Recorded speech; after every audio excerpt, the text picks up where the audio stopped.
नमस्कार, आप देख रहे हो रफ्तार मीडिया। मैं आपके साथ प्रियंका मलिक हाजिर। उत्तराखंड की तमाम छोटी बड़ी खबरें लेकर खबरों का रुख करेंगे, लेकिन सबसे पहले एक नजर हेडलाइंस पर। ऑपरेशन सिंदूर की सफलता पर बीजेपी ने देहरादून से शुरू की तिरंगा यात्रा। 10 दिनों में प्रदेश के कोने कोने तक जाएगी यात्रा। लोगों तक पहुंचाई जाएगी सेना की शौर्य गाथा।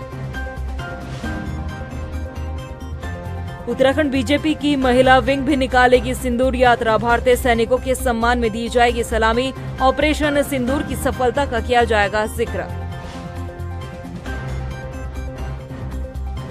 कर्नल सोफिया कुरैशी को लेकर मंत्री के बिगड़े बोल। उत्तराखंड महिला कांग्रेसियों ने मध्य प्रदेश के मंत्री विजय शाह का किया पुतला दहन। विवादित बयान को लेकर हो रहा विरोध। और राजधानी के दून अस्पताल में बड़ी लापरवाही। मरीजों की सुरक्षा के साथ खिलवाड़। फायर ऑडिट में फेल हुआ अस्पताल।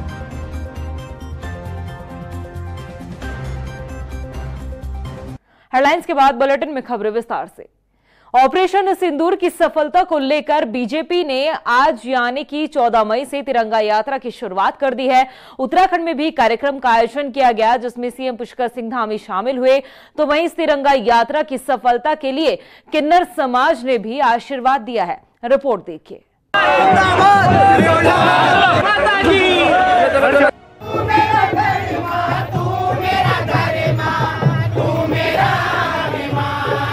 देश भर के साथ ही उत्तराखंड में भी तिरंगा यात्रा की शुरुआत आज से हुई है। देहरादून में शौर्य सम्मान तिरंगा यात्रा का आगाज किया गया और ये यात्रा 14 मई से 23 मई तक देश भर के अलग अलग क्षेत्रों में निकाली जाएगी। ऑपरेशन सिंदूर की सफलता को हर नागरिक तक पहुंचाने के मकसद से अगले 10 दिनों तक देश भर में ये यात्रा निकाली जाएगी। बता दें कि तिरंगा यात्रा शौर्य स्थल चीड़बाग से शुरू होने के बाद देहरादून गांधी पार्क में सैनिकों के सम्मान में कार्यक्रम भी आयोजित किया गया। कार्यक्रम के दौरान बतौर मुख्य अतिथि मुख्यमंत्री पुष्कर सिंह धामी भी गांधी पार्क पहुंचे, जहां सैनिकों के सम्मान में सीएम ने पैदल पथ यात्रा भी की। कार्यक्रम में मुख्यमंत्री द्वारा सैनिकों की वीरता और पराक्रम की जमकर प्रशंसा की गई। भारत की सेनाओं ने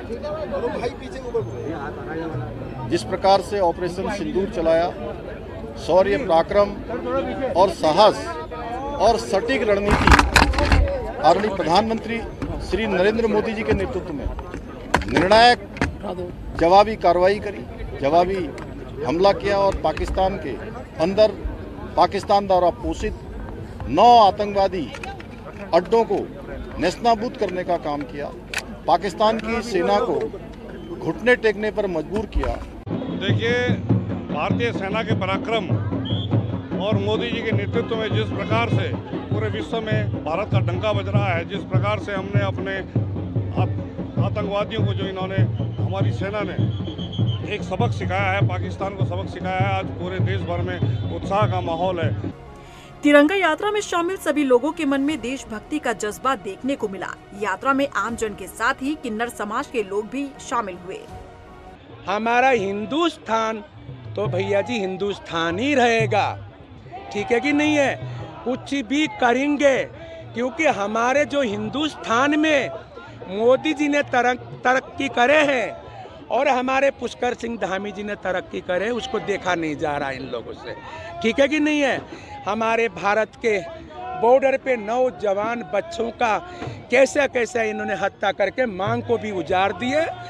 हमारे किन्नर के तरफ से सभी हमारे किन्नर तरफ से सबको हम आशीर्वाद देंगे, भारत सरकार को, उत्तराखंड सरकार को।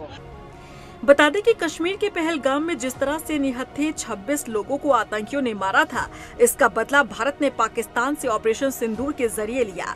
इस ऑपरेशन में भारतीय सेना ने जो बहादुरी दिखाई, उसी शौर्य गाथा को बताने के मकसद से देश भर में बीजेपी तिरंगा यात्रा निकाल रही है, ताकि जन जन को सेना की बहादुरी के बारे में बताया जा सके। रफ्तार मीडिया के लिए देहरादून से सुशांत सिंह के साथ ब्यूरो रिपोर्ट। वहीं अब बीजेपी समूचे राज्य में सिंदूर यात्रा निकालने की तैयारी में है। बीजेपी की महिला विंग पूरे राज्य में मंडल स्तर से लेकर इस यात्रा को निकालेगी। बीजेपी के प्रदेश अध्यक्ष महेंद्र भट्ट ने कहा है कि सैनिकों के सम्मान में ही इस यात्रा को निकाला जाएगा। सिंदूर यात्रा हमारी महिला मोर्चे द्वारा प्रत्येक मंडल स्तर पर निकाली जाएगी। पहले विधानसभा शुरू करेंगे और सिंदूर यात्रा का कार्यक्रम को भव्य स्वरूप देने के लिए मातृशक्ति का एक आह्वान होगा और सैनिकों के सम्मान में यात्रा रहेगी। वहीं उत्तराखंड में राज्यसभा सांसद और बीजेपी के प्रदेश अध्यक्ष महेंद्र भट्ट ने कहा है कि मोदी सरकार पाकिस्तान की जनता की विरोधी नहीं है। महेंद्र भट्ट ने कहा है कि पीएम मोदी ने साफ कर दिया है कि भारत आतंक का विरोधी है, न कि पाकिस्तान की जनता का। वहीं महेंद्र भट्ट ने यह भी कहा कि युद्ध किसी भी समस्या का समाधान नहीं है। पहली बात तो मोदी जी ने स्पष्ट कहा है कि हम आतंकवाद के विरोधी हैं, पाकिस्तान की जनता के विरोधी नहीं है। और जब आतंकवाद की दृष्टि खड़ी होगी तो मोदी जी घर में घुसकर मारेंगे। इसलिए युद्ध समाधान का पक्ष नहीं होता है। जब हम दूसरे देशों को आह्वान करते हैं कि युद्ध से बचा, युद्ध का अवसर नहीं है, तो उसको संदेश देने का मोदी जी ने कर दिया है। लेकिन ये भी साथ साथ कहा है कि अगर पाकिस्तान अगर क्रिया करेगा तो उसकी प्रतिक्रिया उसे भुगतनी पड़ेगी। पाकिस्तान के अंदर बड़ी संख्या में आंतरिक द्वंद्व खड़ा होगा और उसके अभी हम कुछ दिनों बाद हमारे सामने उद्देश्य आएंगे। देहरादून में महिला कांग्रेस ने मध्य प्रदेश के मंत्री विजय शाह का पुतला दहन किया। इस दौरान महिला कांग्रेस की प्रदेश अध्यक्ष ज्योति रौतेले ने कहा कि जिन शब्दों का इस्तेमाल मंत्री विजय शाह ने किया है वो महिला अधिकारी जो देश के लिए काम कर रही है, ये उनका अपमान है। वहीं प्रदेश संगठन उपाध्यक्ष सूर्यकांत धस्माना ने भी मंत्री पर जमकर निशाना साधा। दरअसल मंत्री विजय शाह ने कर्नल सोफिया कुरैशी को आतंकियों की बहन करार देते हुए एक विवादित टिप्पणी की है, जिसके बाद से उनकी जमकर किरकिरी हो रही है और सरकार से लगातार उनके इस्तीफे की मांग की जा रही है। जिस तरीके से कल विजय शाह ने कर्नल सोफिया कुरैशी के लिए जो शब्द यूज करे थे, जिस तरीके से उन्होंने बोला है कि हमने पहलगाम में जो आतंकी आए थे उन्होंने धर्म पूछ के क्योंकि लोगों को मारा था, तो हमने उनके धर्म की एक महिला को उनसे बदला लेने के लिए बोला। ये कहीं ना कहीं एक महिला अधिकारी जो कि देश को सर्व कर रही है, देश में हमारे देश के लिए काम कर रही है, उनका अपमान था। देखिए, उत्तराखंड प्रदेश कांग्रेस कमेटी देश के प्रधानमंत्री श्री नरेंद्र मोदी जी से ये मांग करती है, क्योंकि उनका नाम लेकर के एक राज्य के मध्य प्रदेश के उनकी सरकार के कैबिनेट मंत्री विजय शाह ने देश की गौरव, देश की शान, जिन्होंने पूरे भारत पाकिस्तान का जो अभी पहलगाम घटना के बाद जो एक संक्षिप्त युद्ध चला उसके बारे में पूरे देश और दुनिया को ब्रीफिंग करके बताया, उनके बारे में जिस प्रकार की अभद्दी, अनर्गल, गलीच बात उनके कैबिनेट मंत्री ने कही, कर्नल सोफिया कुरैशी को पाकिस्तानियों की और आतंकवादियों की बहन बताया विजय शाह ने। देहरादून के दून अस्पताल में हर रोज करीब 3000 मरीज इलाज के लिए पहुंचते हैं और सैकड़ों मरीज अस्पताल में भर्ती रहते हैं। इसके बावजूद अस्पताल मरीजों की सुरक्षा के साथ खिलवाड़ कर रहा है। दून अस्पताल अग्निशमन विभाग के फायर ऑडिट में एक बार फिर से फेल साबित हुआ है। रिपोर्ट देखिए। दून अस्पताल में बड़ी लापरवाही, मरीजों की सुरक्षा के साथ खिलवाड़, फायर ऑडिट में फिर फेल हुआ अस्पताल। देहरादून का दून अस्पताल अग्निशमन विभाग के फायर ऑडिट में एक बार फिर से फेल हो गया है। अस्पताल में अग्नि सुरक्षा के लिए करोड़ों रुपए खर्च किए गए हैं, लेकिन फायर सिस्टम एक्टिव नहीं है। इस स्थिति में यदि अस्पताल में आग की कोई घटना होती है तो इस पर काबू कर पाना मुश्किल है। जब अग्निशमन विभाग ने अस्पताल की इमरजेंसी और ओटी में ऑडिट किया तो अस्पताल में अग्नि सुरक्षा प्रणाली का सबसे महत्वपूर्ण फायर सेफ्टी ऑटोमेटिक पंप ही खराब पाया गया। वही अग्निशमन विभाग की टीम ने फायर वाटर पंप को शुरू किया तो उसकी बैटरी भी नहीं चली। 4 अग्निशमन यंत्र भी खराब मिले। इससे ये पता चलता है कि लंबे समय से फायर सेफ्टी का रिहर्सल ही नहीं किया गया था। ये सब तब सामने आया जब हाल ही में भारत पाकिस्तान तनाव के बीच पूरे देश में सुरक्षा मॉक ड्रिल की गई। ऐसे में दून अस्पताल के फायर सेफ्टी सिस्टम का फेल होना कई सवाल खड़े करता है।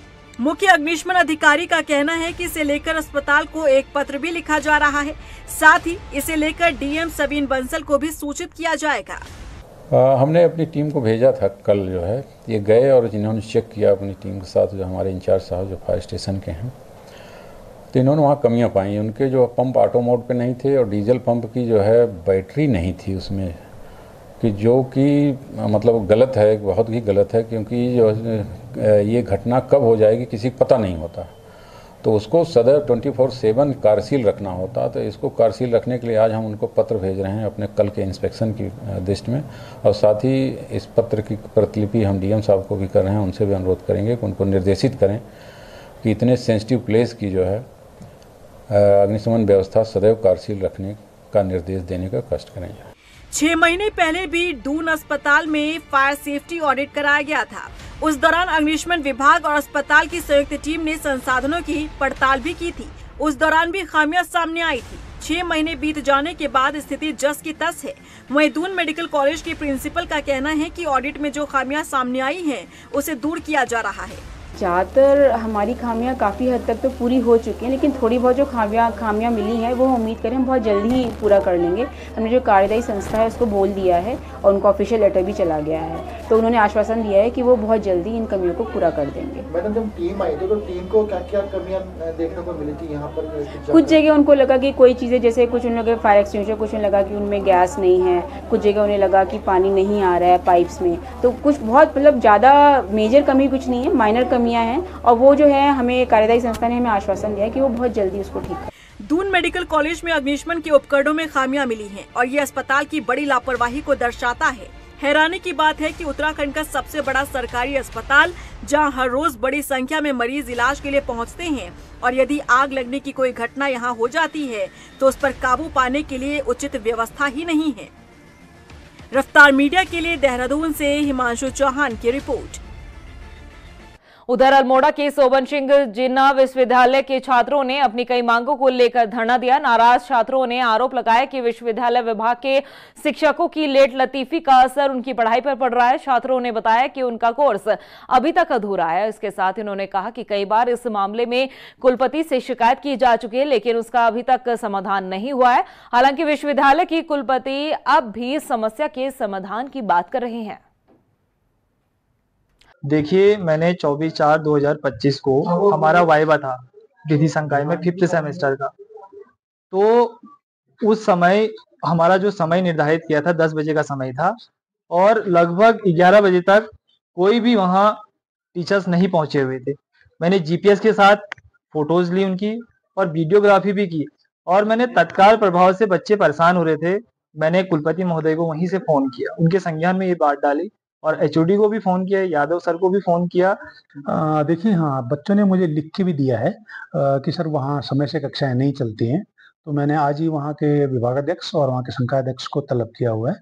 मैं उनसे जो ग्राउंड रियलिटी को जानना चाहूँगा, क्योंकि बच्चों ने जो कहा मैंने सुन लिया है, अब टीचर का क्या कहना है वो भी मुझे सुनना है, और मैं बहुत जल्दी वहाँ, और क्योंकि यूजुअली तो जाता रहता हूँ, लेकिन फिर भी मैं फ्यूचर में 2-4 दिनों में एक सरप्राइज विजिट करने जा रहा हूँ, और एक उनकी पूरी डॉक्यूमेंट्स देखूंगा, पूरे रजिस्टर्स भी देखने हैं। उधर नरेंद्र नगर में लंबे समय से भूमि बंदोबस्त का इंतजार कर रहे लोगों का सब्र टूटने लगा है। स्थानीय लोगों ने आंदोलन शुरू कर दिया। दरअसल टिहरी को महाराज नरेंद्र शाह ने 1924 में अपने नाम पर बसाया था। ऐसे में स्थानीय लोगों के पास अपनी जमीन को लेकर कोई भू अभिलेख का रिकॉर्ड नहीं है। क्षेत्रवासी मालिकाना हक देने की मांग कर रहे हैं। देखिए, इसमें सरकार का बहुत बड़ा फेलियर है कि लोग जो है यहाँ पे बरसों बरस से रह रहे हैं नरेंद्र नगर में, पीढ़ियों दर पीढ़ियों से जो है यहाँ पर निवास कर रहे हैं। करोड़ों रुपए के उनके जो है मकान जो है उस पर उन्होंने खर्चा कर दिया है, लेकिन भूमिधरी अधिकार न मिलने के कारण जो है हैसियत के नाम पे जो है आज भी वो जीरो हैं। अगर उनको कहीं पर भी किसी भी मामले में या बैंक का एक छोटा सा लोन लेना हो या किसी की जमानत देनी हो, तो हैसियत के नाम पे आज के दिन पे उनकी जो है जीरो है। तो ये सरकार को जो है बहुत पहले जो है सोच देना चाहिए था कि कुछ लोगों, इसी नरेंद्र नगर में कुछ लोगों को तो जो है भूमि धरी अधिकार दे दिया गया, लेकिन शहर के बहुत बड़ी तादाद जो यहाँ पर निवास कर रही है वो लोग आज भी भूमि धरी अधिकारों से जो है वंचित हैं। वहीं लोहाघाट में बदलते मौसम के चलते लोग बीमार पड़ रहे हैं। आलम यह है कि जिला चिकित्सालय मरीजों की भीड़ से पटा हुआ है। डॉक्टर बताते हैं कि ओपीडी में हर दिन करीब 300 से 400 मरीजों का इलाज हो रहा है। इसके साथ ही ज्यादातर जो लोग हैं बुखार, सर्दी, जुकाम, इन्फेक्शन के पहुंच रहे हैं। ऐसे में जरूरी सलाह दी जा रही है। इसके साथ ही आपको बता दें कि अस्पतालों में अव्यवस्थाओं के चलते मरीजों को भी काफी परेशानियों का सामना करना पड़ रहा है। रेस्पिरेटरी ट्रैक इन्फेक्शन, सर्दी, जुकाम, फेरेंजाइटिस के मरीज सबसे ज़्यादा आ रहे हैं। उसके साथ शुगर, बीपी और थायराइड वाले मरीज और किडनी वाले मरीज भी काफ़ी हैं। तो मौसम चेंज हो रहा है तो एक तो साफ पानी पिए, गर्म उबला हुआ पिए, ठंड से बचे रहें, इन चीज़ों का परहेज। वहीं रुड़की के कई सीबीएसई स्कूलों का बोर्ड रिजल्ट काफी शानदार रहा है। छात्रों ने 100% अंक हासिल कर क्षेत्र का नाम रोशन किया है। बेहतरीन परिणाम देखकर जहां टीचर्स जो है काफी खुशी मनाते हुए नजर आए, तो वहीं अभिभावक भी काफी उत्साहित दिखाई दे रहे हैं। हाँ, हमारा school Skyward senior secondary school है। ये जो बच्चे हैं ये मेरे 10th और 12th के टॉपर्स हैं, जिनके 90% से अधिक मार्क्स आए हैं। इनमें मेरे टॉपर्स हैं और इन टॉपर्स में जैसे कि हमने ह्यूमैनिटीज़ पहली बार शुरू किया था अपने स्कूल में, और बहुत गर्व हो रहा है कि टॉपर जो है वो हमारी ह्यूमैनिटीज़ की है। सिया, जिसकी परसेंटेज 97% है। सिया का तो व्यक्तित्व ही अलग है, उसका सपना ही दूसरा है। मेरे ख्याल से तो ये नंबर भी उसके लिए कम है। इसने ज्योग्राफी में 100 में से 100, पॉलिटिकल साइंस में 98, हिस्ट्री में 95, इंग्लिश हिंदी में 95 मार्क्स स्कोर करके हमारे स्कूल का नाम रोशन किया। तेजस्विनी चैरिटेबल ट्रस्ट अपनी तीसरी वर्षगांठ के मौके पर शक्ति का उत्सव कार्यक्रम आयोजित करने जा रहा है। इस कार्यक्रम की शुरुआत देहरादून के पवेलियन ग्राउंड से की जाएगी, जहां से झांसी ऑन व्हील्स महिला बाइक रैली निकाली जाएगी। कार्यक्रम में देहरादून समेत आसपास के क्षेत्रों की सैकड़ों महिला बाइकर्स इस कार्यक्रम में शामिल होने जा रही है। आपको बता दें कि अलग अलग परियोजना और पहलों के जरिए ये ट्रस्ट महिलाओं को सामाजिक आर्थिक दृष्टि से सशक्त बनाने की जो भूमिका है उसमें एक अहम भूमिका निभाता है। देखिए, ये विमेन बाइक रैली है और हम तेजस्विनी चैरिटेबल ट्रस्ट का 3 साल का उत्सव मना रहे हैं, शक्ति का उत्सव। और इस उत्सव की शुरुआत हम लोग Jhansi on wheels women bike rally से कर रहे हैं, जिसका उद्देश्य एक मैसेज देना है विमेन सेफ्टी का। विमेन सेफ्टी को लेकर ही हम लोग ये रैली कर रहे हैं और ये रैली 18 मई को दोपहर 3 बजे पवेलियन ग्राउंड से स्टार्ट होगी और सेंट्रियो मॉल तक जाएगी। ये एक महिलाओं का एक बहुत बड़ा समूह है हमारे महानगर देहरादून में और उसके आसपास के क्षेत्र में भी। ये एक बड़ा मैसेज है कि महिलाएं घर से निकलकर अपने आप को स्वावलंबी बना रही हैं और 18 मई को एक झांसी ऑन व्हील्स इसका नाम दिया गया है, स्लोगन दिया गया है। बहुत सारी महिलाएं, लगभग 150 महिलाएं व्हील्स पर, अपने स्कूटर पर और अपनी बाइक पर हम यहाँ सड़कों में मिलेंगी और ये मैसेज देंगी विमेन सेफ्टी को लेकर के। विमेन्स कुछ भी कर सकती है, आगे बढ़ सकती है। जब घर से एक महिला निकलती है तो depression, stress, fear, phobia, disorder कभी भी नहीं होते।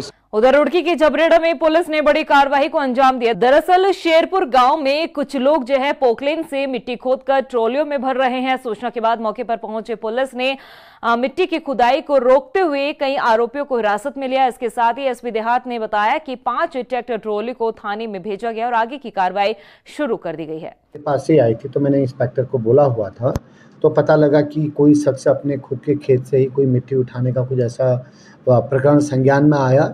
उसके पास परमिशन है या नहीं है, इस बात को तस्दीक करने के लिए थाने पर वो ट्रैक्टर और वो जो गाड़ी आप बता रहे हैं उसको खड़ा किया गया है और उसमें मैंने निर्देश दिया कि जो यथोचित है वो कार्रवाई करेंगे। अगर परमिशन है तो ओके, अदरवाइज उसमें जो आगे चालान की कार्रवाई वो की है। उधर दिनेशपुर के बुकसारा ग्राम सभा में 2 पक्षों के बीच चल रहे जमीनी विवाद को लेकर आखिरकार न्यायालय ने इसमें समाधान किया है और जमीन का कब्जा नीरा साना को दिलवाया। इस दौरान ग्राम प्रधान और पुलिस के बीच झड़प भी देखने को मिली। कई लोग कोर्ट के इस फैसले का विरोध करते दिखाई दिए हैं। चाचा जो है ये 20 साल से इसमें तारीख लड़ रहा है इस खेत को लेके। अब हमारे चाचा का एक लड़का था वो एक्सपायर हो गया था। अब उसके बाद हमारा चाचा का थोड़ा दिमाग ख़राब हो गया था, पागलपन सा हो गया था। बड़ी दूर दूर तक घुमाया, फिर जब घर आया आके ये ज़मीन ठेका में दे रखा था बिंदल लोगों को। तो बाद में पता चला कि उन्होंने एकदम खेती करने लग गया और चाचा को एकदम बेदखल कर दिया ज़मीन से। अब हमारे चाचा ये खेत को लेके तारीख लड़ा है, तारीख लड़ के कोर्ट से आदेश हो गया, पास हो गया, हर जगह कोर्ट पे जीत गया। जीतने के बाद आदेश आया खेत जोतने का, तो खेत जोतने के लिए आ गया। तो सुनने में आया हमारे गांव का प्रधान और कौन कौन आके रुकावट कर रहा था। प्रदेश की खबरों में इतना ही, फिर हाजिर होंगे कुछ और खास खबरों के साथ। तब तक के लिए मुझे दे इजाजत, लेकिन जाने से पहले एक नजर हेडलाइंस पर। नमस्कार। ऑपरेशन सिंदूर की सफलता पर बीजेपी ने देहरादून से शुरू की तिरंगा यात्रा। 10 दिनों में प्रदेश के कोने कोने तक जाएगी यात्रा, लोगों तक पहुंचाई जाएगी सेना की शौर्य गाथा। उत्तराखंड बीजेपी की महिला विंग भी निकालेगी सिंदूर यात्रा। भारतीय सैनिकों के सम्मान में दी जाएगी सलामी। ऑपरेशन सिंदूर की सफलता का किया जाएगा जिक्र। कर्नल सोफिया कुरैशी को लेकर मंत्री के बिगड़े बोल। उत्तराखंड महिला कांग्रेसियों ने मध्य प्रदेश के मंत्री विजय शाह का किया पुतला दहन। विवादित बयान को लेकर हो रहा विरोध। और राजधानी के दून अस्पताल में बड़ी लापरवाही, मरीजों की सुरक्षा के साथ खिलवाड़, फायर ऑडिट में फेल हुआ अस्पताल।